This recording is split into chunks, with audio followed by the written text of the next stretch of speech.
A lot of the people who watched this initially are going to be people in the Upper Clutha and in the Wakatipu Basin, so the Southern Lakes region. If there were a handful of things that they could focus on right now to make sure that the world is a better place for their grandchildren, what would those things be? Okay, in terms of areas like the Wakatipu Basin and so on, I think there are a few things. Tourism is obviously a big issue there because it's a magnificent area and understandably attracts myriad tourists.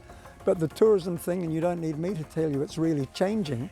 But I think one of the areas we can look at is trying to get a very low carbon tourism.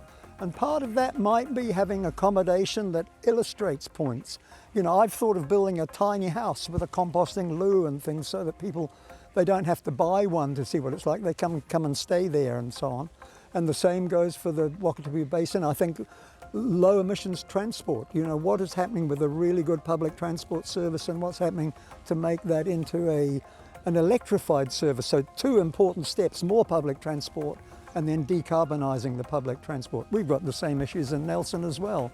We have a very second-rate transport system. Even though there's aspirations, it's got a long way to go.